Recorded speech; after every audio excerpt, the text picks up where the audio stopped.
Services? Yeah, on the surface. Front end, yeah. Yeah, so, All right, guys, so all the gonna roofs start and this. everything were down there. I'll now call to order the Monday, December 19th, 2022 Town Council meeting. If you would, please stand and join me in the Pledge of Allegiance. I pledge allegiance to the flag of the United States of America and to the republic for which it stands, one nation, under God, indivisible, with liberty and justice for all.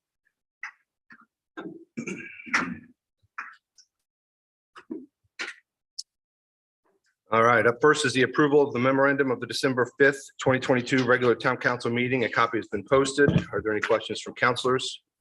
I'd make a motion to approve. First by Councilor Garrett. Second by Vice President Burke. All those in favor signify by saying aye. Aye. All those opposed, same sign. Motion passes 5 in favor, 0 opposed. Up next is the approval of the memorandum of the December 7th, 2022 special meeting. A copy of that has also been posted. Any questions for councilors? I'll make a motion to approve the memorandum. Second by Vice President Burke. All those in favor signify by saying aye. Aye. All those opposed, same sign. Motion passes 5 in favor, 0 opposed. Up next is the approval of claims. Cindy, I know I've got a couple of questions about claims, and I'm assuming there's some other folks up here that do as well.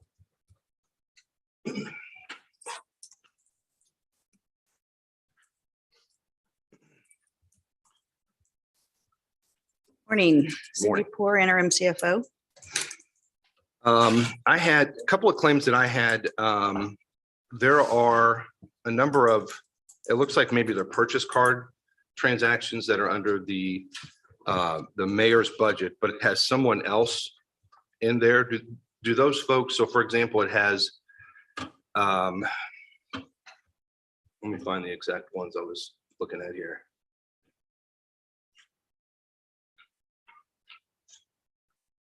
So under, in general account 160 mayor, it'll say, for example, Johnson Panera lunch staff volunteer event. Do those folks have the mayor's card? Or do they have their own card? Was that budgeted in the mayor's budget initially? How does that work? They have their own card. Carol Johnson, her executive assistant, works underneath her budget. And so with those lunches and so forth, those are out of her promotions line. And so, yes, they were budgeted. So then when this one has Kelly, the former CFO, Kelly Adams uses her card, that's also under the mayor's and not? It was just not generally, but it was each department had their own holiday luncheon and gathering for their staff, and the mayor paid that out of her promotions budget.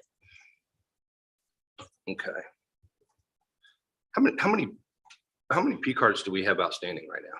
Do we know? A little over 100.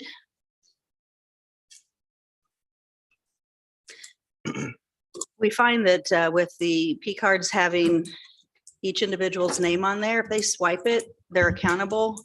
Whereas before, we had a program of checking a card out for a department, it could go through 5 sets of hands before it came back to us to be logged back in. And there were a lot of issues as far as not knowing where receipts were coming from because somebody had lost it. We didn't know who used it. So even though it sounds like a lot, and yes, I know it sounds like a lot, if they swipe it, their name's on it. I see everything that goes through there. Another person on my staff sees everything that goes through there. So the card can't be used without us knowing about it. Cindy, Yes. could you, and I know you're busy, so this is not like an immediate ask, but could you maybe find out when it comes to P cards, like what's the best practice? Because when we approved these P cards, it was sold to us as a best practice and something that the state was pushing. Mhm. A lot of things were sold to us as best practices that, not by you, that we found out were not. When we talked to the state about concerns with the finances, one of the feedback I seem to remember getting was their concern at the number of P cards that were outstanding, and was not a best practice. They were recommending against that. Mhm. So I certainly understand the benefit of, and your rationale of each purchase is tied to an individual versus kind of that shared card. But I also am nervous when you just have that many P cards out there that, spending becomes too convenient and then maybe there's less checks and balances. So if you can just sort of add that as a future to do to come Sure. back and say like, all right, this is really what the state recommends, who should get them at what level. I would like to adjust the program if a best practice shows that, we have too many or too few, or maybe we have the right number. Okay. And Yeah, Oh, I'm sorry, yeah, go I just got another one here. This is the second consecutive claims where we've seen something like 806 payroll, non-department direct deposit to PNC for like 300 and some $1,000. Is that, I know when we went through the State Board of Accounts audit, they had a lot of concerns with the payroll account because it was negative for 6 consecutive months. There's no other description other than payroll from non-department. I'm just wondering why it's coming from the non-department. Should it be coming from a specific budget, from a specific department to a specific department? Is it? Well, the way the payroll works is it comes out of the budget. It gets receipted to the payroll account, which is the pass-through. And then the salaries and payroll bills and so forth are pulled out of the payroll account, which is a non-departmental because it's already been pulled from the specific department's budget. So it's so you're actually generally seeing those things twice on here. You're seeing it come out of the budget and the budgeted funds and departments. And then you're also seeing it come out of the payroll pass-through account. So when we see payroll in each individual department, that's a reflection of this. It's being counted twice on the. It's accounted twice, and there was no way around that. And we explained that to the State Board of Accounts, but they said it still need to be on here. Okay. I think that's all I have. I know you're aware of my Mhm. big concern, so I'll give you the floor and let you explain the 6 community enrichment grant claims that are on there. And Yeah, I'll explain it as clear as I can. I spoke with Brian on Friday. We had a lot of issues pulling the claims docket at this time, which we know is not unusual. But as we pulled the claims docket, you'll find that in Fund 282, there are 6 items that were for the enrichment grants. That is a duplicate. And those were approved in, I believe it was October. And I cannot explain how they are on there because we pull by dates and so forth. But those 6 for Fund 282, and it's the only ones listed for Fund 282, are duplicates, and the claims need to be considered less those. so with that in mind, counselors, I would ask you to not put your claims sheets away just yet, because when we get to town council update, I have something I'd like to come back to regarding those enrichment grants. Cindy, were the organizations that were set to receive those funds, have those checks been dispersed and have they received those? Yes, those were dispersed right after they were approved in October. Okay. Yeah. I also noticed, and I think Councilor Traylor brought this up at some point last week, there's a $3,000 claim to Ice Miller that's just simply for legal fees and professional services under the administration. Do we know what that was for?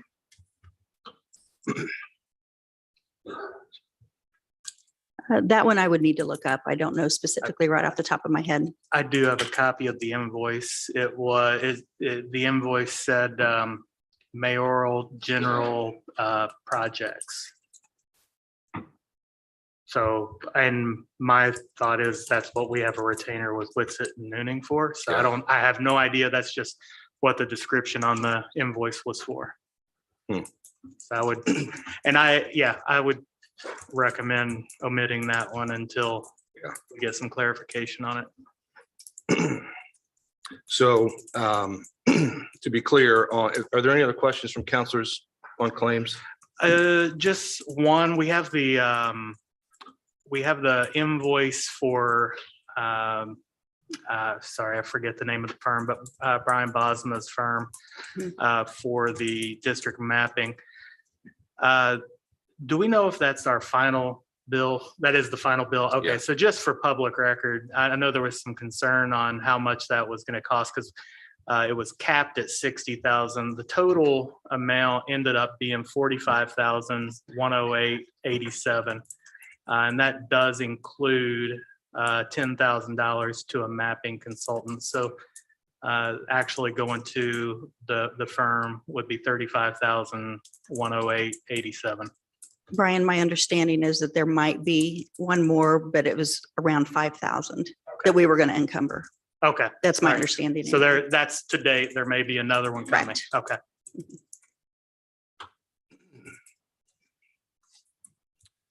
Question, any more questions from counselors? Craig, you look like you're gonna say something. I'm good. All right. So I would make a motion to approve claims less the Ice Miller, $3,000 professional services. And we would then need to modify, obviously, for the community enrichment grants as well, and remove those. Right. Correct. The less Fund 282. Second. Second by Counselor Trailer. All those in favor signify by saying aye.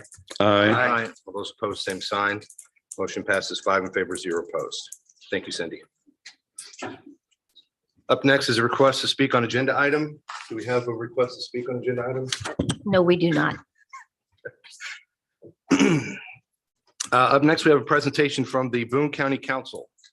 We have President Elise Nishala, Jennifer Hostetter, Aaron Williams, and Kent Eastwood. Good morning. It is wonderful to be with you. Thank you for the great work that you do for the town of Zionsville. It is our privilege to be with you this morning and offer our great appreciation for many projects where there has been collaboration between the town of Zionsville and Boone County. So each of us have a little bit to share on that. I'm going to hand it off to Jennifer Hostetter. She needs to take off here very shortly. Good morning, Good Jennifer morning. Hofstetter, County Council District 1. I just want to thank the town council for the collaboration on the Safe Streets for All grant application for 975, the roundabout at 975 East and 300 South. We are expecting notice of that award in January. So just wanted to thank you. I have to be in Noblesville by 9, so I'm going to get out of here. Thank you. Thank you. Boone County Prosecutor Kent Eastwood. I'm just here to talk briefly about our collaborative efforts with the police department and their support of those things. You're going to hear more about this in the beginning of the year. We're creating the Boone County Child Exploitation and Child Abuse Task Force. It's called the Case Task Force. It's one of those things where we've seen across the state of Indiana, across the nation, in fact, just an explosion of child sex abuse cases and child sex abuse material being shared. And so we've created this task force. Zionsville's giving us a detective, is also part of your claims you saw. They're helping us out with some of the building costs. Everyone's chipping in, everyone throughout the county. My office is chipping in money. My office is chipping in an investigator, a full-time prosecutor. Sheriff's Department's chipping in, I think, one investigator now, another dedicated to us by the end of the year, a cyber tech person. Whitestown is, we're going to use their space for the next 5 years. They've got if you ever went to their new police station, they had a whole part that was undeveloped. And so that's where we're one in those spaces. And that's what some of the costs went to that on the claim that you guys just approved. So this is one area of great collaboration between the Boone County Prosecutor's Office and the Zionsville Police Department. And we've talked about other things in the future that we kind of want to do. So, you might see my face down here once in a while talking about some of those efforts. So thank you. Well, good morning. How are you all? Morning. All right. I believe Councilor Garrett got the memo for Christmas attire and the best college to wear. So thank you, sir, for that. Well, good morning. My name is Aaron Williams. I represent Boone County Council District 4, which comprises of Zionsville and Whitestown. But wanted to extend my sincere appreciation on behalf of my constituents for the Big Four rail, the trail. That is a huge connectivity part. We've heard it time and time again that connectivity is an integral part of really what makes us a great community. So thank you all for your support on that. Also, thank you to Chief Spears and Captain Sterling. Got to hang out with them a little bit yesterday for the great work that CPD continues to do. And I believe I owe Mr. Van Gorder and his staff a hearty lunch for bringing Santa Claus to our communities over the last week, which I think is an amazing attribute of really community relations building. I'll finish on this as someone who firmly believes that we are here to represent our taxpayers and the money that we all so diligently try to make sure is spent in the most fiscal manner. I commend all of you for just the process that you just went through over the last few minutes. You think about the tight times that we are in and what could be, I guess some say is a recession now, but maybe something worsening. To have that kind of diligence, to just understand and go with a fine tooth comb all of the expenses that, you know, taxpayers are paying. They are working hard every day. I commend you all sincerely and wish that we at the county level and other municipalities would take that same diligence. So a happy holidays to you all. And for those, I don't want to be offensive, a Merry Christmas as well. Thank you. And lastly, I just want to thank you all for the collaboration with the local road and streets funds. Those funds, part of them come to Zionsville for the rural area that the county is responsible for maintaining. And sir, Councilman Garrett, back when you were president, thank you for the meeting that we had along with our highway engineer to talk about those funds coming back to the county for us to be able to do what we're responsible for. And that's been a great partnership. And we really appreciate those funds coming back to the county on a yearly basis. So thank you for the opportunity to be with you all this morning. And we do appreciate all the ways that we get to work together. Thank you. Thank you. Thank you. And, our regrets, we all need to leave to go to other meetings this morning. So we're going to make an exit now, but thank you. Thank you. Appreciate you guys taking time to come out. We do appreciate the relationship with the county. So thank you so much. Up next is the mayor administration update. I did not receive anything from the mayor of the administration. So up next would be town council update. President Plunkett, we moved these meetings. This whole council moved the entire meetings, delayed the start of our day to accommodate the mayor's schedule to come give us updates and answer questions. And she just doesn't show up anymore. Can we go back to the original schedule next year? I mean, if she's not going to engage with us, there's no point in delaying these meetings for her just to not show up. I know she doesn't come up to the evening meetings. Now she's not coming to the morning meetings, even though we've moved it based on the time she said would work. So I would ask that we not delay everyone's days anymore and go back to the original schedule if you're okay with that. Well, we have the last item would be the approval of the 2023 public meeting schedule. So that's Great. certainly a time to modify that as needed. Very good. Next would be town council update. Yeah, I'd like to give an update on a couple things that I'm a part of on the town council. I just want to encourage the public to please visit the website of the Boone County Solid Waste District. There are many opportunities annually to recycle and dispose of those electronics and leftover paints. Be sure to sign up for the update emails for future talks drops. I want to say thank you to the Zionsville DPW and I believe the police department too for hosting several of these events at the Boone County for the Boone County Solid Waste District. Also in 2022, several of the executive board members actually toured the Ray's recycling facility, and it was an amazing opportunity to see and meet actually the employees of the facility. The sheer size of the machine itself was impressive, and it's so high tech. The separator, it was just encouraging to see as we recycle more and more materials. Also, remember when you're visiting the district website that we offer municipalities, libraries, businesses, community grant opportunities for their special projects, special receptacles, benches, different kind of grant opportunities are there on that website as well. Really enjoyed serving on that board with President Plunkett. And I look forward to continuing to serve on that district board, excuse me. Another update real quick is from the Pathways Committee. First, I want to thank all of the committee volunteers on the Pathways Committee in 2022. The Pathways Committee has met almost every month and is working hard to maintain and possibly increase the town's bicycle-friendly community designation. The official deadline for that submission has been extended, and I want to thank the Zionsville DPW, Parks Department, Planning Department, and Zionsville Police Department for helping the committee with the required technical information that is required on that submission.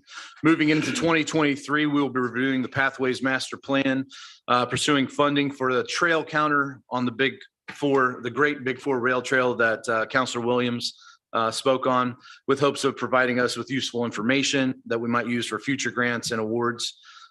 We have some additional openings for volunteers on that committee in 2023.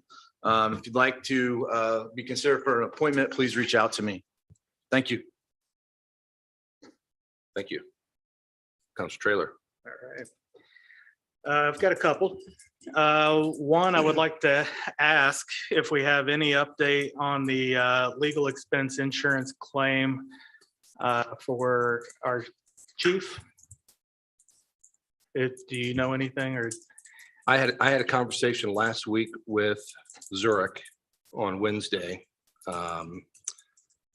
And I think I was able to, the initial conversation, the folks at Zurich had stated that they had been in communication with the folks that represent the town and the mayor. And I was able to reach out to them and let them know that they've not been in contact with anyone that represents the town council, and shed some light on our perspective there. So my understanding is they're going to reach out to all attorneys from all parties, mayors, Zurich, fire chiefs, ours, and begin that communication. Okay. I would ask that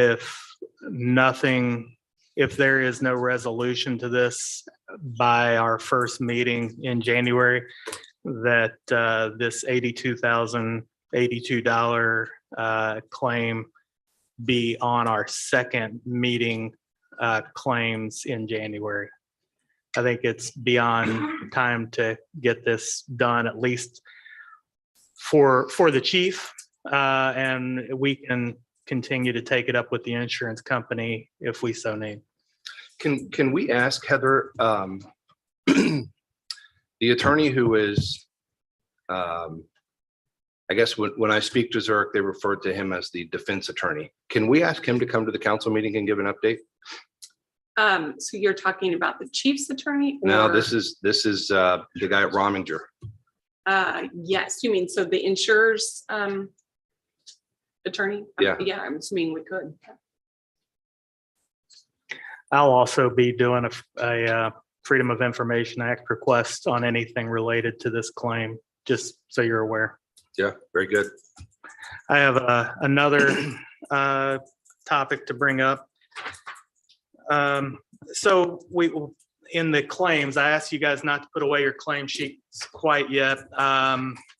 We have a problem, I think, and yeah, perhaps somebody can correct me if I'm wrong, but I don't think I am. So in the community enrichment grant line items that showed up in error on our claim sheet, it kind of prompted me to look into them a little further. They stood out and I started going down the rabbit hole. Keep in mind, these were approved by the Community Enrichment Grant Committee and then signed off on by the mayor, and then they came to claims. So they were signed off. There's a contract on all of these between the recipient and the mayor that was signed on September 28th of 22. We, as a council, approved the claims that got these paid on October 17th.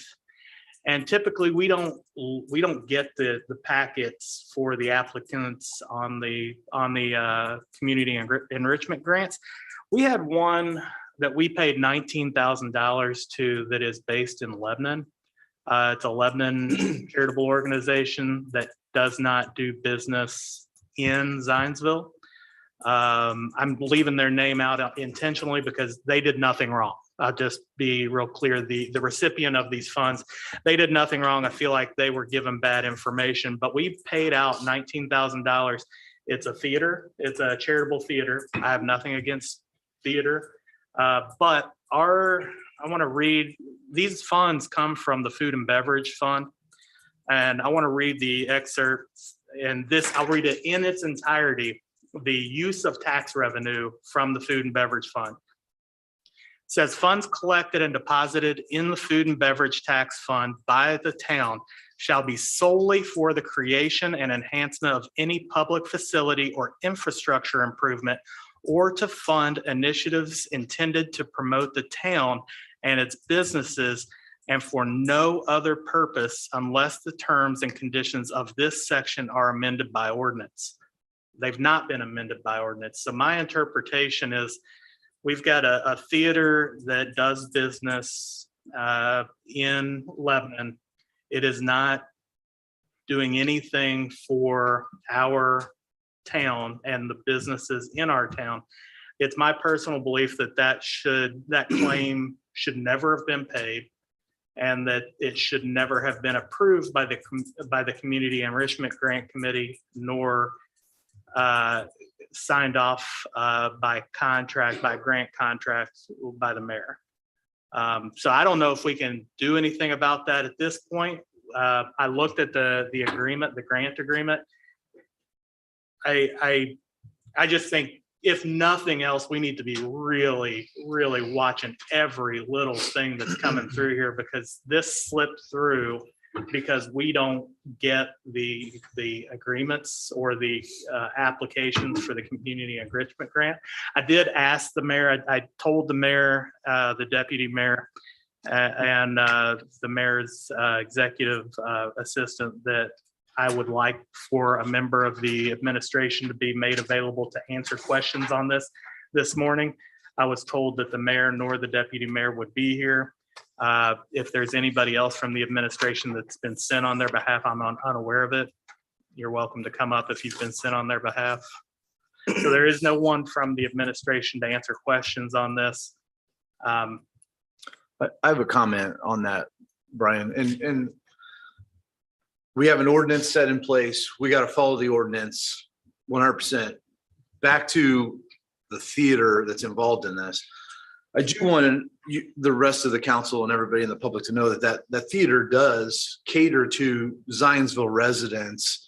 Obviously, it's a theater from that perspective, but also I do know from living in my neighborhood for several years that there are quite a few kids and adults that actually live in my neighborhood that are part of that theater as well. So I'm just throwing that out there from a cause and effect situation. It may be disconnected, but the law is the law with regards to the funding.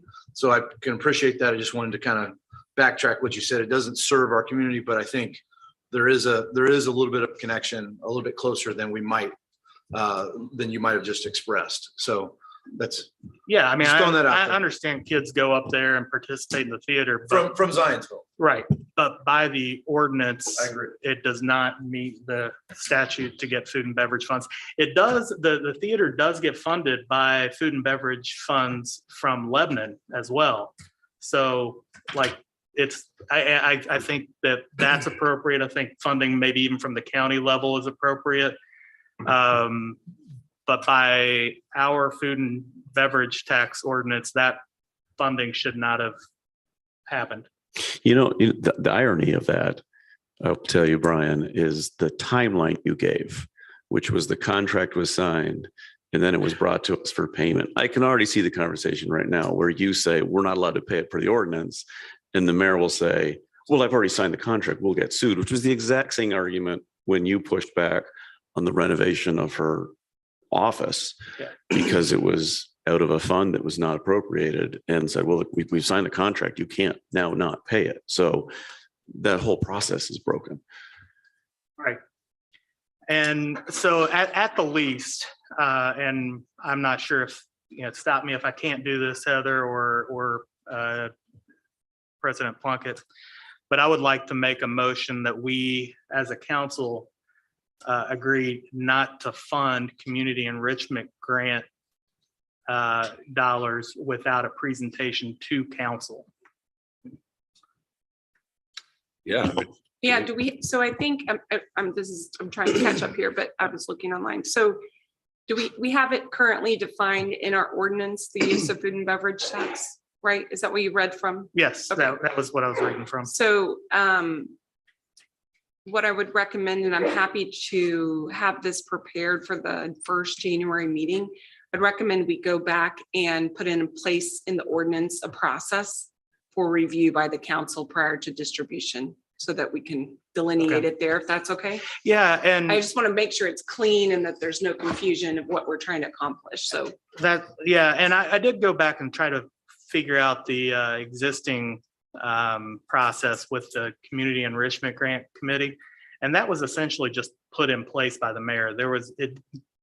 We didn't approve anything. It was just put in place. We have two appointments to that committee, which is great. But I don't feel like they're being, I'm going to guess, and this is strictly a guess, that they didn't know, they've never read this ordinance. yeah, I recall a couple of years ago, maybe now, that there was discussion and some concern by the council about the fact that folks weren't coming to the council for approval of those grant opportunities. And it definitely is a fiscal function of the council to ensure the expenditures are made in accordance with the tax guidelines. So I think what I'd like to do, if it's okay with the council, is work with Councilor Traylor on the amendments to the ordinance, and we'll prepare a draft and hopefully have it prepared for that first January meeting that would put in place a process. We'll go back and research the statute so we know exactly what the law requires in terms of expenditure of funds.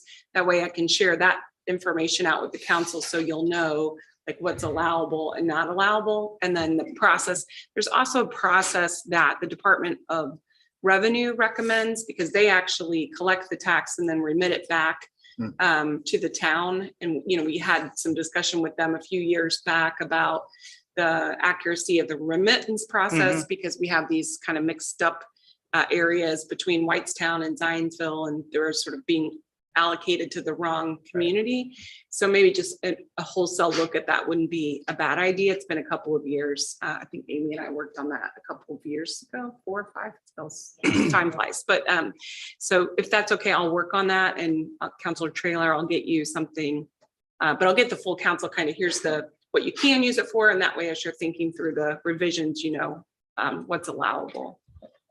And I am, I'm not an attorney, obviously, but if I'm correct in that these were basically misappropriated to an organization that they should not have gone to, at that point, would we need to self-report that to the State Board of Accounts, or do we?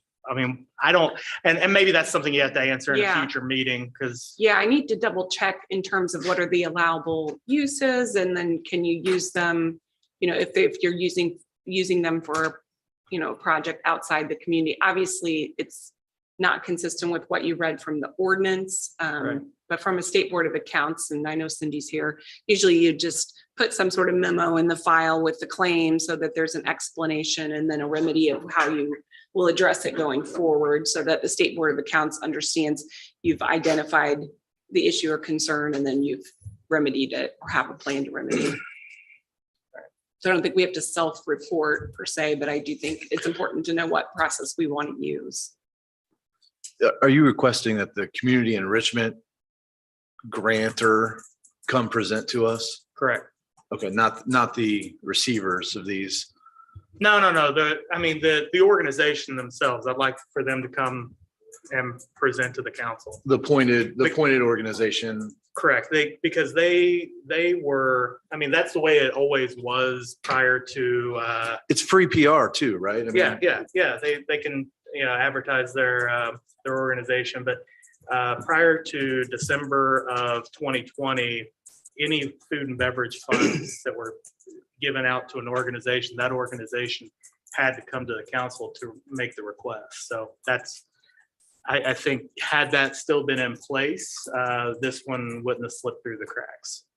Councilor Chair, let me ask you this. I don't disagree. Obviously, it kind of nullifies the need for the committee if they're coming before us, and maybe that's okay. That's probably where you're going with it. But do you think an alternate solution would be to have a council member on that body? That way, there's that check and balance, and you don't have to duplicate presentations or decision making? I think that would be a good step, but I like the idea of 7 members of the council hearing it, because sometimes we hear things a little differently, and it brings up, I might hear something that you wouldn't, or vice versa. So, and we can't do anything about because the enrichment grant committee is set up as a mayoral advisory committee. So we can't do anything to to eliminate that. But I think obviously by what has happened here, we need to have a stronger checks and balances in place. So it's almost about $45,000 just in these claims here that were given out. And I believe in Zionsville, is it a 2% food and beverage tax? Is that right? I think in Boone County, we have a 1%. And then We have a Zionsville. 1% that goes to the state as part of the interlocal agreement for the CIB, which runs Conseco, Bankers Life. That's an old, Yep. like everybody opted in, I don't know, 15 or so years ago, maybe 20 years ago. So I guess my connection is that we're all paying these taxes. So we need to, I think we need to know where the money's going since it's our money. And I think a presentation here, I don't mind somebody on the council being on that as the liaison, but I do believe that, again, these meetings are very important for multiple reasons. One, the claims, where we're watching our money, but then also these organizations that are serving our community or serving our adjacent communities, whatever. I think it's important that it would be presented to us as the fiscal body. Yeah, and I might just say a couple things else related to this. I think a more common process when you have a mayor, administration, is that the administration would make recommendations to the council, and then you could have presentations. Sometimes the organizations would come in, or you could just have them directly before the council. But the council is always approving the actual expenditure of funds. The other concern, obviously, is, and which we have talked to the administration about, is signing contracts before the claim is approved, which we have had, numerous examples of. But that's something that we should not be encumbering the town for expenditures. Sometimes we'll have exceptions. For example, I think police and fire have had issues where they kind of lock in like a MOU, but they're not actually obligated to spend the funds. They're just like securing pricing, or that might happen in other departments too. Is there Like a any way sales order. is there any way to include in the contract if the council approves, or at the approval of the council? I mean, If the mayor wants. so that's a mayor creates the contract. The contract has to state that. So she's likely not willing to do that, but that's a conversation we could have.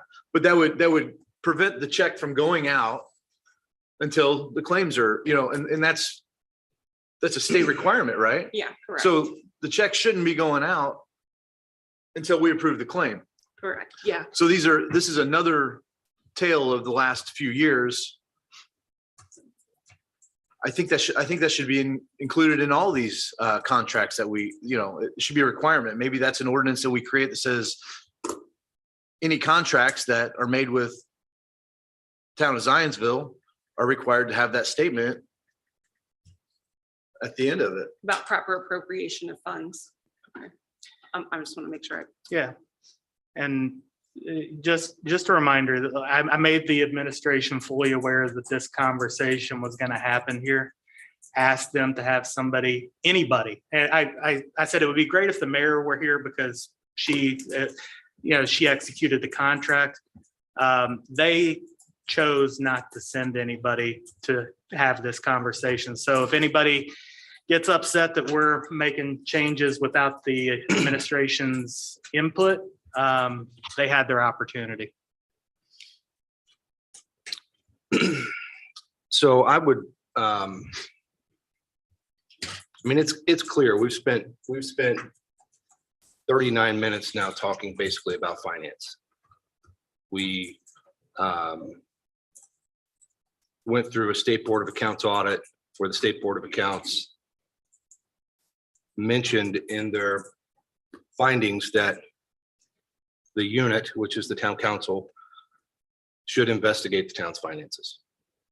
I've received 3 text messages since we've been doing this. No doubt I'll get more emails as we all get on a regular basis, asking the question, what can we do? What's next? Obviously, the responses we've been giving people is there's an election this year or next year, but the reality is I don't think we have time to wait until that election. I don't know the process, Heather, for, I've never had to hold an RFP. I've never had to ask someone to come in and audit the town's finances. But if the mayor's going to stand up here in budget meetings and tell us all that everything's fine in the town, then why don't we find someone to come in, an independent firm, not people in the town, not Crow, someone outside of it that's not been a part of this for the last 2.5, 3 years, to come in and do what the State Board of Accounts recommends, and that's audit our finances. I mean, I don't know if, obviously, if it falls under the financial requirement of the RFP, maybe I can reach out and find somebody and have a contract to the mayor. And if she's going to say that everything's fine, then I would imagine she would have no problem signing the contract. So what's the next step in that? Or does Barnes and Thornburg have a forensic accounting? We do department? not. We do not. So we'd need to have somebody that would be independent, like an accounting firm. I can reach back out. I know we had this conversation once before with the State Board of Accounts to see what they recommend in terms of a next step that might be in terms of like an RFP or some other authority to do that. Yeah, I would appreciate that. I mean, it's it's clear that our frustrations are not shared by the administration. So I think that's the next step for us. That's certainly the next step for me. So Councilor Trailer had thrown a motion out there. Does that need to be seconded or withdrawn, or does that not matter? What was the motion? I think, to have them come here. yeah, I mean, I'm happy to second it, but if there's nothing to vote on. So I think we've solved that by, we're going to research for the full council, sort of what is allowable under the food and beverage statute, and then put some revisions in place in our ordinance, including a process, and then bring that back for the first January meeting. so I'll withdraw my motion. Any other updates from counselors? Moving along to our first item of old business is a consideration of an ordinance establishing the compensation to be paid to officials and employees of the town of Zionsville, Indiana for calendar year 2023. This is ordinance 2022-24. We have Joe Keel here. Morning, Joe. Good morning. Third time's a charm. I think Heather was going to review some changes. Yes, that's okay. So you should have received last night a redlined version of the salary ordinance, the actual ordinance itself. It would have gone to your Zionsville inbox. And I know that Amy has a copy of the final one. So I sent you 2 documents. Heather, I didn't get that. You didn't? Oh. Anybody else? Just look, I don't think I did either. You got it, Amy. Okay. So it didn't reach you all? Want me to send it? I can walk through it. It's what we talked about last time, but let me go ahead and send it real quick while I'll send it individually to those of you. Would it come from you, Heather? It would have. Let's see, work with my.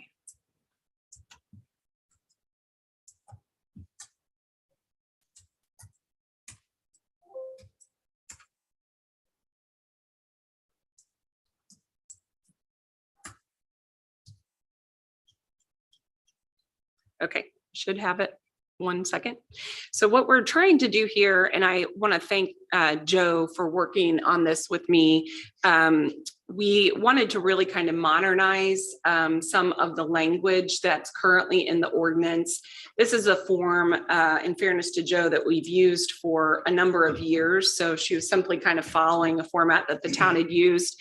And I think what we've recognized kind of going through this process is that in advance of even next year, as we're looking at the 2024 salary ordinance, we want to make some additional changes. So Historically, we've always, for example, just cross-referenced our employee handbook for things like how do we calculate paid time off, or how do we calculate additional stipend compensation?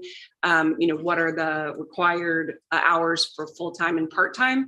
So in looking at the statute, it really talks about the fact that the ordinance shall include those items. And so I think what we'd like to do in preparation for 2024, which seems hard to think about, but is that we would pull those directly into the ordinance itself. And so as we're cleaning up ordinances next year, and as we're looking ahead, I did want to just share that back. And I know that that Julie, Johns Cole, and Joe and Jason and I have spent some time talking about that. And I think there's some agreement that we need to kind of look at this more closely. So does everyone have the red line now? Can you put Yes. that? Okay, great. So in the first, you'll see that we're simply making a few changes to the whereas clause so that it would read that the town council by ordinance is required to fix the compensation of its own members and provide reasonable compensation for other town officers and employees. So I'm trying to just pull over the exact language from state statute so that we're very clear on what the state law requires. In the second whereas clause, I also included from our reorganization resolution 2014-11, the exact statement about how compensation shall be set. So there's clarity for the public in terms of the process that's followed. You will note that our reorg does actually require compensation to be fixed by November 1st. So this is slightly different for cities throughout Indiana. November 1st is the deadline. For towns, it's December 31st. And technically you don't even have to do it in the calendar year. You could do it, at any time, but best practice is to do it in the calendar year. However, in this instance, the town reorganization actually followed the city budgeting procedures. So as we start to plan ahead for our calendar for next year, we really need to be doing this in kind of correlation with the budget process, which is what other cities would do. And we have, as you know, in the reorg, a mix of cities and towns, which sometimes gets a little interesting to track, but we'll placeholder that on a go forward basis. The next clause is actually new language that was added to the budget, to the statute in 2019, effective 2020. Obviously, we had a lot going on in 2020. So, but this is new language that basically changes the way compensation has to be reflected on a salary ordinance for elected town officials. And it, for example, if you have a stipend or if you are receiving some kind of differentiated compensation based on the duties you perform in your role. Also for the mayor, it talks about in the next term, what you can and can't do with those benefits. So we have gone through that. I think we're fine in the way the calculations work. So there's no issue there as I understand it, but just adding that language in for clarity. And then, you'll see, for example, when the statute changed, I think there was some concern by some communities that came forward to the legislature about what should or should not be included in capped compensation for an elected official. So for example, if a mayor were receiving some sort of, stipend back for service that was performed, I'm not talking about our mayor, just generally, or if there were any sort of insurance premiums paid on behalf of a mayor because of their role, those are not calculated in the compensation number. So some communities have set a cap, for elected official compensation, and there's some clarity that the state legislature gave in terms of what should or should not be in the compensation number for those folks. And then just a few things, we added some language that we're going to jointly work together to modernize and make improvements to the salary ordinance. Really, the goal is to, as we said, pull over more narrative into the salary ordinance so that it's transparent, for all of those in the public. They know what we are paying, what the benefits packages, et cetera. And then you'll see we just made a few additional changes just to kind of make the wording flow a little bit better. And then we just noted that the employees are at will. And obviously, that's Indiana is an at-will employment state. We took out section 4 professional services. Again, that had been in there for a number of years. And we just want to make sure, for example, that professional services we don't really need that because those all have to come before the council as part of the claims process. And then I think that's it. The secretary appointments, we don't kind of handle the secretary appointments in this way any longer. It's just some older language that's been modernized in other ordinances. There's one item that I did want to add additionally that's not in this, which is for your consideration. And I know there may be others as well in terms of the actual ordinance itself. I wanted to add a provision with your permission.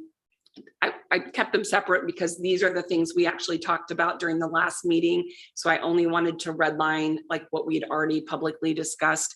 But I did want to clarify in this, if you're open to it, an additional amendment, which we could put in the salary ordinance itself, or we could put it in the whereas clauses.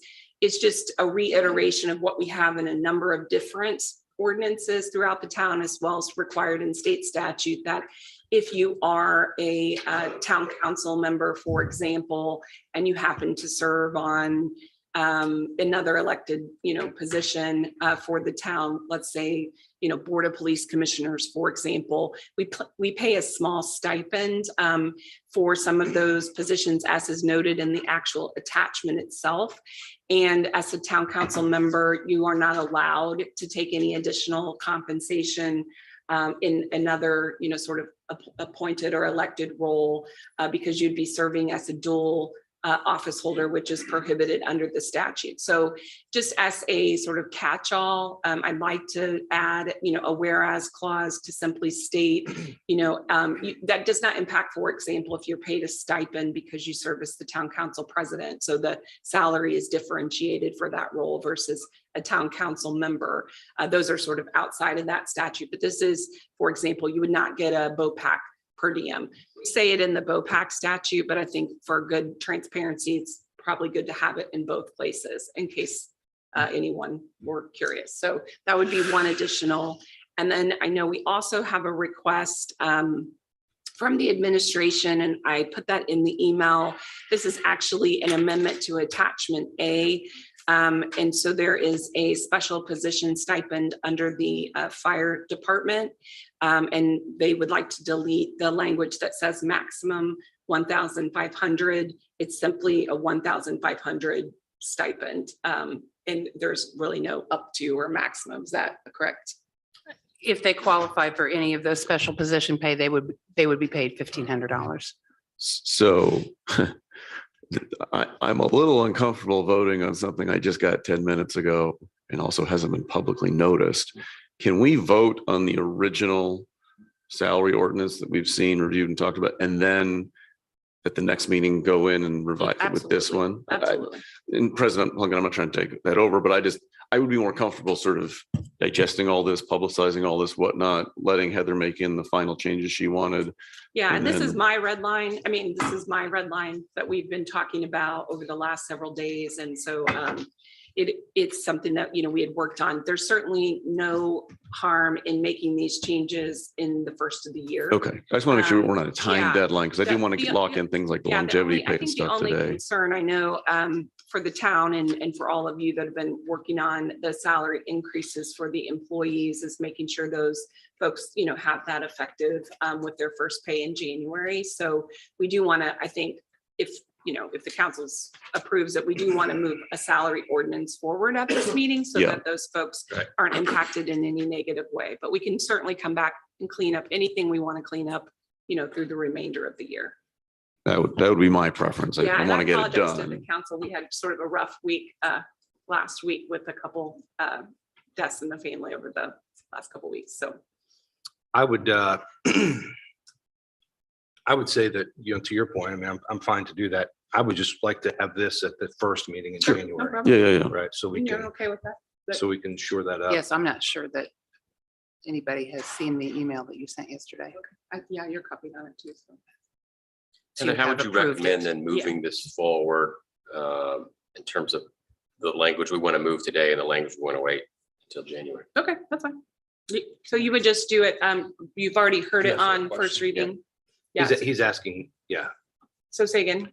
Yeah, what would be the process for today to move this forward? Oh, you would just simply, you vote on the original salary ordinance that was presented at the last meeting. So Okay. we can just, these changes basically, just, you haven't made a motion to approve them. So we'll Okay, just bring them gotcha. back Gotcha. in advance of that meeting. And I know we're gonna have revisions early next year, but one that I would like to see somehow in this was a question I had last time about putting verbiage in that says that when a new administration takes over, that the mayoral and deputy mayor somehow reset. Because currently we have our deputy mayor making more than our mayor does. And I think I could see in 20 years, if that path continues, that we end up having a deputy mayor that's making $50,000 more than the mayor, and that would be a little awkward. Everybody want the deputy mayor position.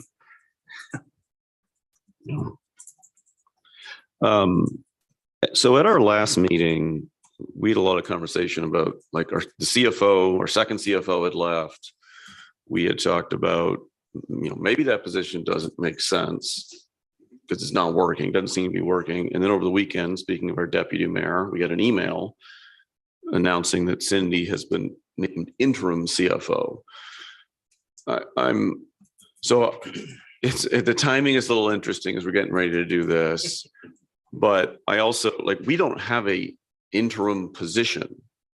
So I don't know how you can create an interim position. Like you're either the department head or you're not. You can't be interim department head, because my fear is by becoming an interim department head, is this mayor once again trying to bypass the reorganization? Like, is that interim position that not have all of the benefits provided to a department head? In which case I have a concern about that. Does the interim person then start making the salary of the CFO? How long is that interim position there before it has to be filled? It was kind of just this 2-line, oh, by the way, this happened over the weekend, with not a lot of context. So the deputy CFO's job description has in it that the deputy CFO will act as CFO in the absence of the CFO. We can't name her or anybody anything other than interim CFO. We need to have a CFO in the from a regular, I'm not sure I'm saying this correctly, but from a regular, somebody needs to be acting as CFO when we don't have one. I agree with the recommendation or the conversation to move from a CFO to a director position. I can't do anything about that because the ordinance today says CFO and deputy CFO. So the current deputy CFO cannot hold any other job other than the deputy CFO position or the CFO position. We are going to be posting internally for that position as soon as this meeting is over, and hope to have a permanent situation very, very soon. Which position would we be posting for, the deputy or the CFO position? Well, that depends on this meeting. If the position of CFO is approved, then we would be. Yeah, go ahead. I'll make it easy for you because I know what you're getting to.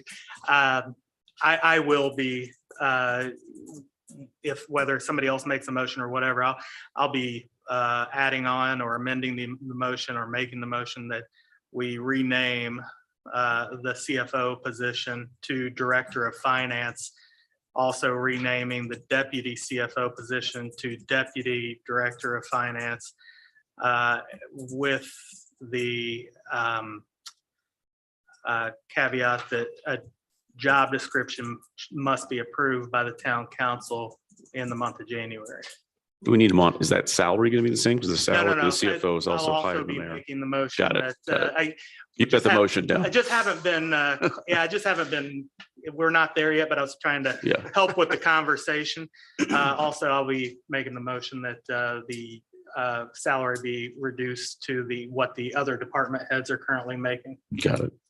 In that context, help. Thank you. I was just going to note, if we are going to hold the revisions, I was thinking about this, I may request that we do it the second meeting of January. And the reason is, one of the reasons we didn't go ahead and incorporate sort of the other stylistic and, changes that we wanted to make in the ordinance was time, just trying to get it done before the end of the year. So I think if we had a couple of additional weeks after the new year, I could work with Joe and her team and Amy Nooning, and we could fully modernize and update this, and then it would be correct on a go forward basis. So the council's open to that. We can start working on it right away. I think we know sort of what the discussion has been, and I can share that out with all of you just to let you know, like, here's what I recommend. And then before the new year, so you can start to think about if there's anything else you'd like included. And Councilor Trailer, I did note your request as well that we could add in.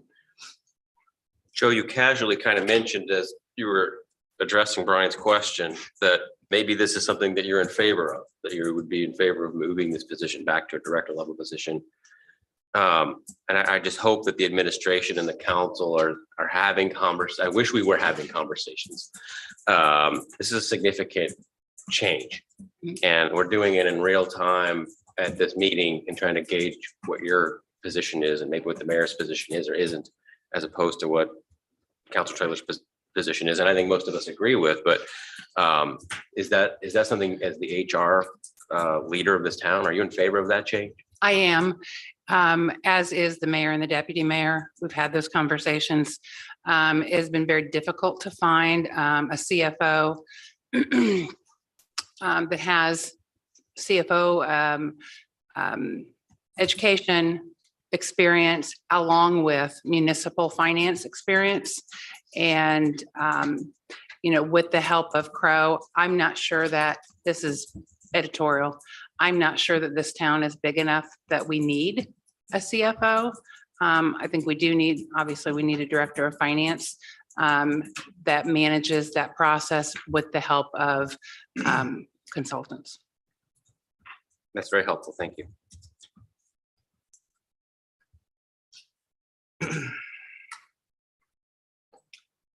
Any other questions for Joe or Heather?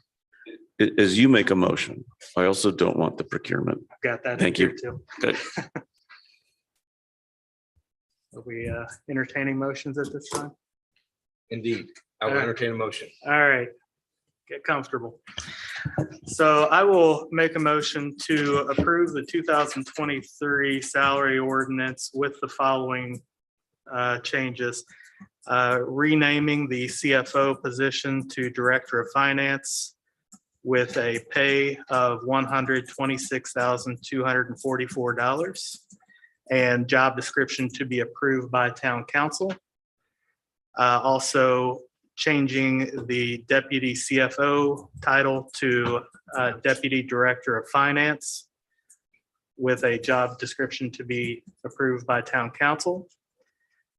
Eliminating the procurement and fleet services administrator position.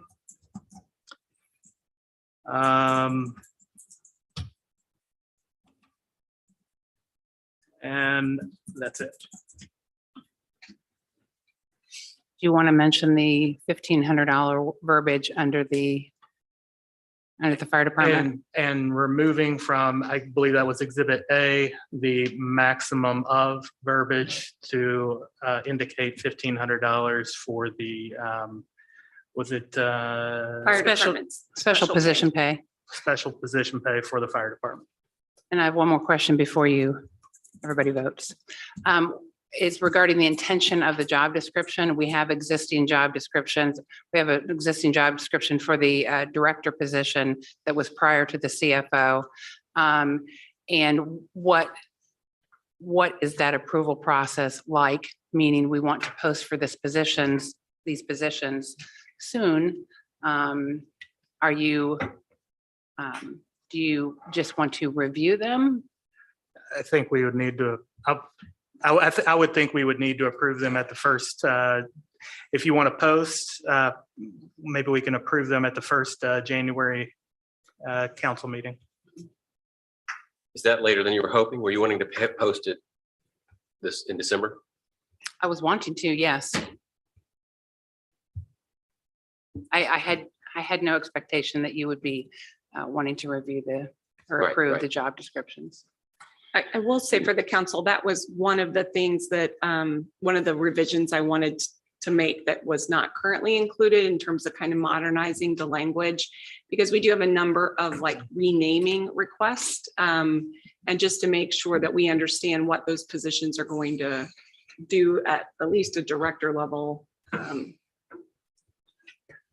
Do we have to approve this today? You mentioned towns I think year end. that would be my recommendation, because There's we just so have, much. we have new salaries going into effect, and I wouldn't want to, interrupt someone's compensation increase that they're expecting. But we can go back and certainly make revisions to any of the accompanying language at any time. But I think that was the goal, is to make sure that, anybody that had a new salary or new job, title, for example, would be paid that new compensation at the beginning of the year. And that would be, I think, also a lot more clean for accounting purposes, because we're now rolling into a new budget year, and then we would have split compensation. We'd have to go back and recalculate and retool payroll. It's just a lot of back end if we don't get it done, in my opinion.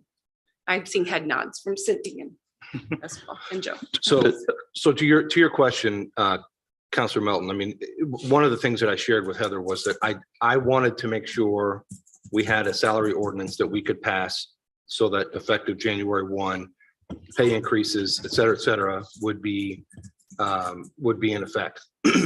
I'm not comfortable with the language of this particular salary ordinance, which I think we'll address. We didn't do it. January. We didn't make it. I mean, that's what it boils down to. And we did. You mean the ordinance? yeah, I mean, Yeah. we just ran out of time. I mean, but so we're gonna chop it up, slap it together, and No, what we're going to do is we're going to approve the original one that was presented with modifications from Counselor Trailer, and I think I've got one that I'm going to add to the it one as that we well. redlined today and just got today. No. No, No, I understand. The one that we were I'm presented. saying the red line one has all the changes, the other changes that we need to make, right? In the future. The additional changes. Correct. So I just feel like we're just pushing or kicking it forward, and it's not right. So I'm just telling you, that's my opinion. I understand. I appreciate all your changes. I think based on some of the faces in the room, things, this is a surprise a little bit. I like going back, but I just feel like waiting 30 days, I understand with regards to people's income and affecting that, but if we're not doing it right, we're not doing it right. So I appreciate all you guys have tried to do to get this to move forward, and we can vote on it and we'll just go with that. I'm assuming changing the position title from CFO to Director of Finance and Records still retains a department head within the reorg, correct? Yes, so what we'll also need to do is, if this change is made, and we've talked about this a little bit previously, is in preparation for that first January meeting, I recommend we go back and change the ordinance which Mhm. created the CFO position. And I would, to your language, Counselor Garrett, maybe ask for one modification of the motion on the floor, which is that we go back to the Department of Finance and Records, which is what is in the reorganization document as well, just so there's consistency of position titles. I would agree to that. Yep. So Heather, if there's something I wanted to add to his motion, can I add that on a second? I would go ahead and ask for a second on this motion and then vote that motion, and then you can ask Could for a he just second motion, or you could ask Counselor withdraw the Trailer motion? to amend his motion Yeah, there you go. to include your It hasn't been seconded. request. If you wouldn't mind adding at the end to remove the line that says, and subject to employment performance being satisfactory to the mayor. So moved. I'll second that. Counselor Trailer, I'm comfortable waiting until January to get it posted. If the council needs to see the job description, it sounds like what the intent from Joe is to actually take the job description that was in existence from a couple of years ago, which you're probably more familiar with than I am. Yes, I actually have that job description. The only issue I have with that job description is it actually entails a lot of what Amy Lacy's position is Would need to today. be edited. So it would need to be rewritten. Okay, gotcha. So with that, I think we should probably make sure we get it super Fine. clean and get it done in January. So we have a motion by Counselor Trailer, second by myself. Are there any other discussion or any other? All those in favor signify by saying aye. Aye. All those opposed, same sign. No. Motion passes 4 in favor, 1 opposed. Thank you, Joe. Mhm. Up next is a consideration of an ordinance amending the town of Zionsville fee schedule. This is ordinance 2022-31. And we have Mike Dale. Thank you. Good morning. Morning. Mike Dale, Director of CED. What we have this morning is an ordinance that you've seen before, I think, last couple meetings. We're simply trying to clean up a situation where the fee schedule exists within our zoning ordinance. It really doesn't belong there. It being in our zoning ordinance requires a special hearing with the Plan Commission to vote on that fee schedule, which is really your fee schedule. It's my fee schedule, it's the CED's fee schedule, but it's yours also. Shouldn't involve a hearing with the Plan Commission necessarily. So what we're trying to do is just to eliminate that step and moving the fee schedule out of the zoning code into your regular fee schedule. And so that's what the ordinance is in front of you. It's simply we're not changing any of the fees at all. Those are not being touched. It's just moving that language out of the zoning code into your regular fee schedule.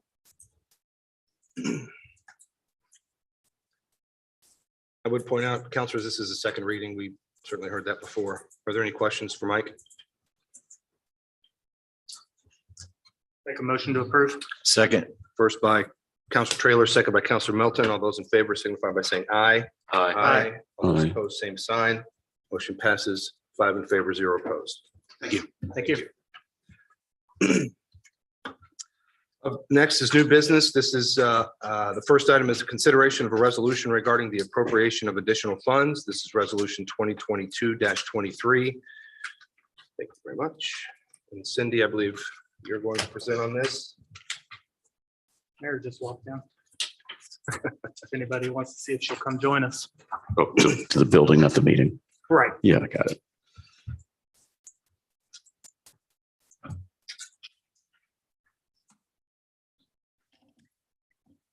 Good morning again. These year-end additional appropriations we're asking for just to clean up a few things for year-end. Some of these are ones that we do every year. As far as like the engineering fees, we do budget for engineering fees, but we also receive income back in for that. And this is just placing that income back into that line in order to correct the balance in there. Did everybody get the narrative that I put together? Okay. Yes. Thank you. Okay. The park non-reverting, this was a $9,000 request.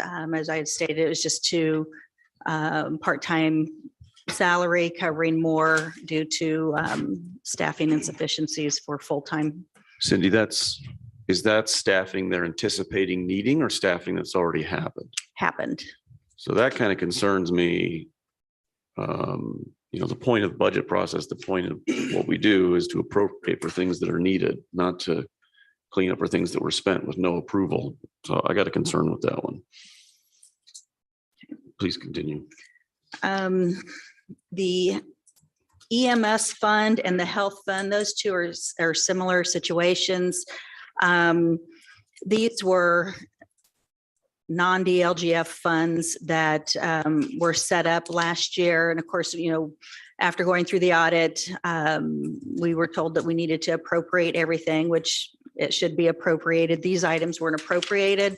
The EMS fund basically has a $25 a month bank fee that we just need. That's what the $500 is for, to cover that line.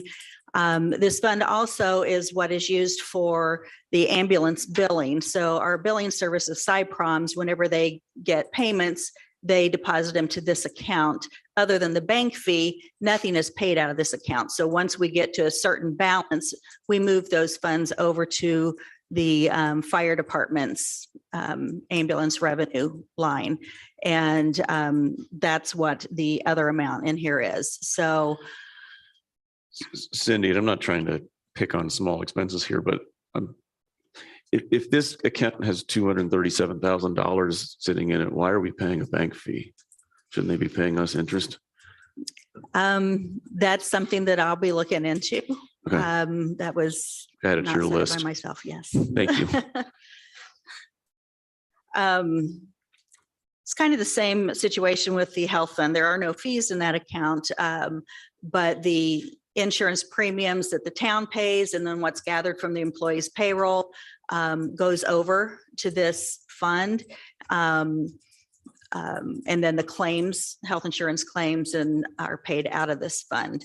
UMR pays those claims. We manage the account, but UMR pays those claims out of this fund. And so we're basically just putting in what we've gained from the premiums and just accrediting it to the line items.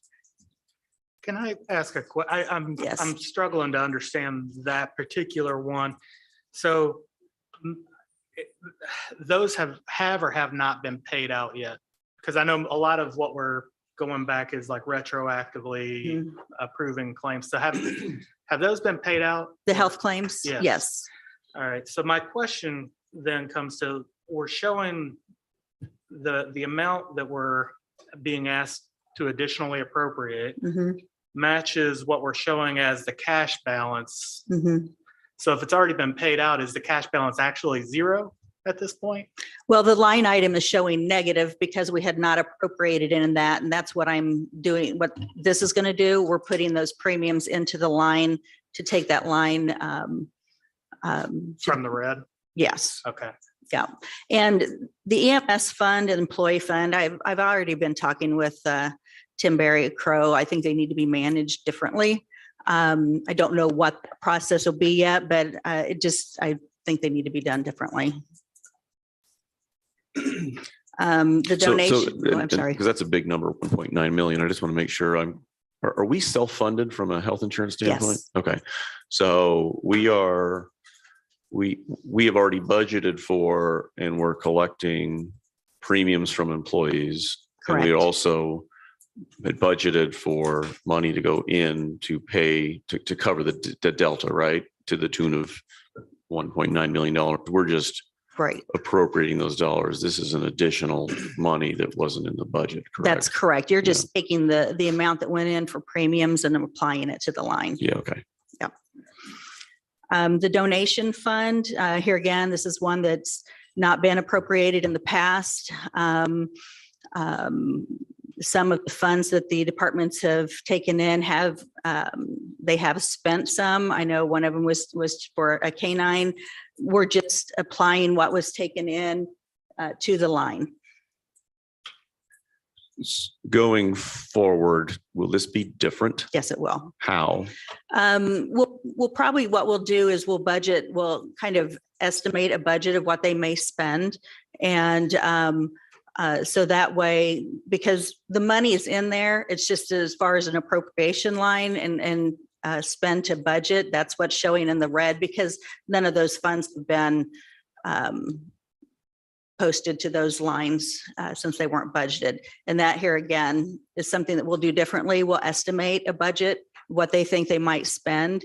And then if we have to come back and do an additional, then we'll do that later, but we'll at least get something budgeted for them. So is that estimated in the 2023 budget? I remember we passed some non-DLGF. I believe there is a budgets. donation budget Okay. in there I this just sort year. of I meant would in have general, to, like the ones we're cleaning up now. This should be the Correct. last time we have to do this. Correct. In theory, correct? Okay. yeah. And but I will go back and double check that. So number 5, this was not in the narrative, and I apologize for that. The $450,000 is for the golf cart paths. And I don't know, some of you may remember or not, and I brought it just in case. The $450,000 was actually approved as an additional appropriation in August of 2021. And as I was going through and doing some research, it was never submitted to DLGF and or credited to that line. So that is what I'm trying to clean up. Here again, this was resolution 2021-15. And it was for the golf cart path project. Fund 103 was funding some of it, and then the golf course itself was funding some of that project. But here again, it did not get submitted on Gateway, and it did not get credited to the account. So I'm trying to just clean that up. Cindy, all of those invoices as attached to that construction, that's all paid, that's all been paid out. It is, yeah, they have been paid because that project's already, I believe it's complete at this point.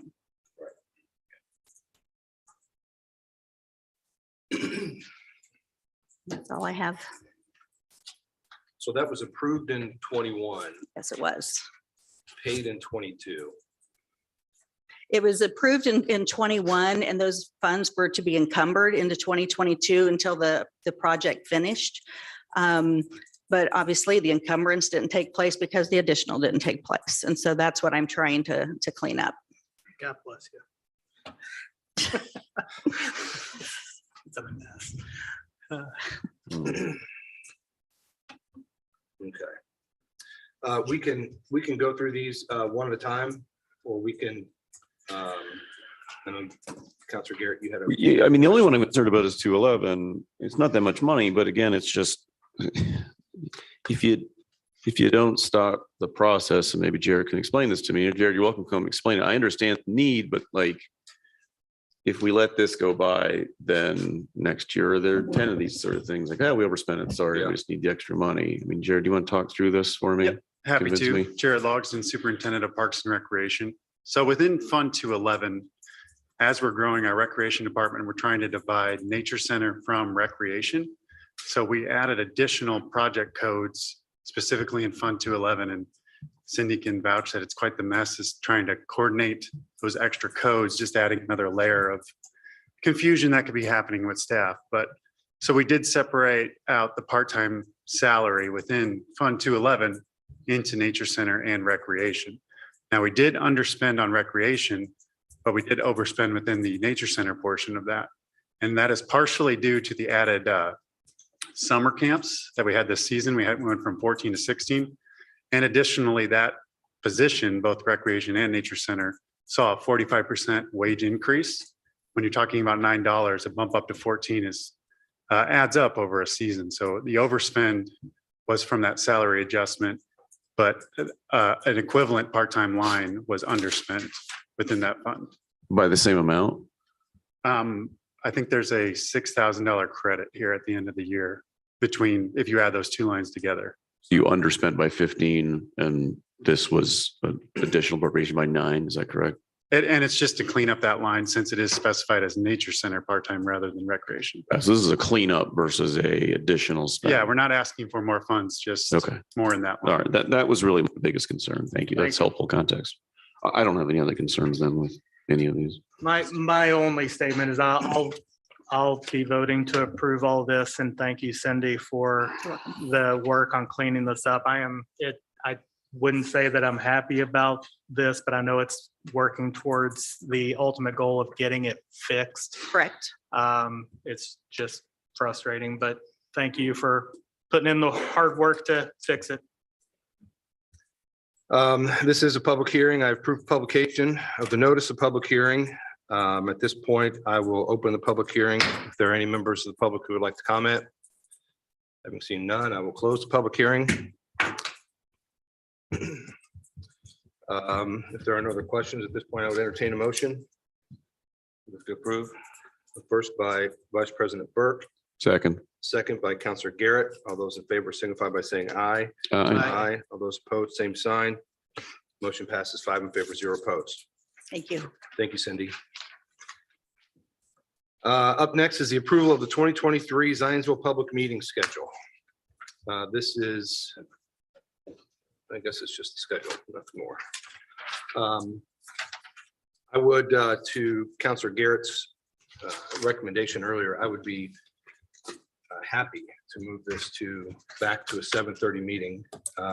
Again, given the original intent of the change to accommodate the mayor's schedule.